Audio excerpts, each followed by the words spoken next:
As the political debate over electric vehicles continues, states are adopting EV registration fees.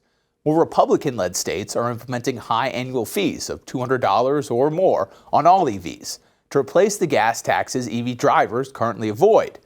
Those taxes fund infrastructure, but have taken a hit as more EVs get on the road. It is yet another point of contention between Republicans and Democrats when it comes to EVs. Over the weekend, Florida Governor and GOP presidential candidate Ron DeSantis was in New Hampshire as he expressed concern over the government pushing electric vehicles. Places like California, they're forcing all new cars at a certain date in the pretty close future to be electric. And former President Donald Trump told auto workers in September that the push to electric vehicles is going to make their jobs obsolete. Now they want to go all electric and put you all out of business. You know that, right? Biden's mandate isn't a government regulation. It's a government assassination of your jobs and of your industry. The auto industry is being assassinated. Some Democrats say that higher registration fees being implemented by the states are just a way to hinder future sales of EVs. Texas, a Republican-led state, is the latest to begin charging hefty registration fees. Starting in September, the state began charging electric vehicle owners a $400 first-time registration fee, followed by an annual $200 fee.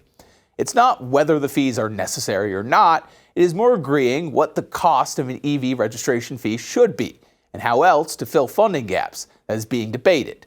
Dozens of states, regardless of party leadership, have some sort of annual EV fee, though most of them are significantly lower than $200. Pennsylvania legislator, not controlled by the GOP, recently approved a $290 fee for EVs. In May, Nick Miller from the Electrification Coalition argued that any EV fees that were too costly would hurt the push for electric vehicles in the future. To reiterate, we agree that all vehicles need to be paying for their use of the roadway.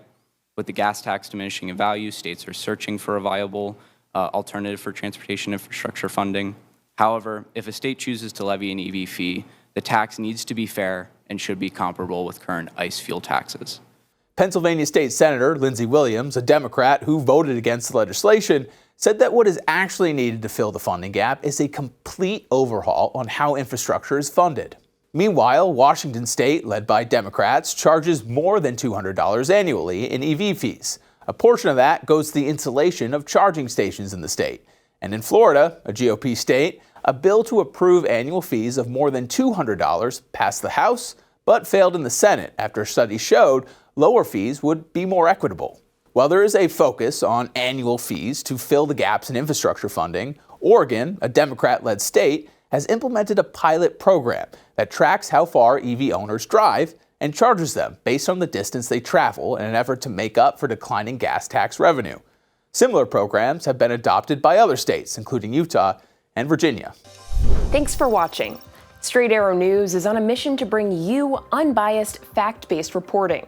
And we're succeeding. 2 leaders in media bias monitoring talked to viewers just like you and confirmed we're delivering the news right down the middle. So if you prefer a source that gives it to you straight, catch all the unbiased content at san.com.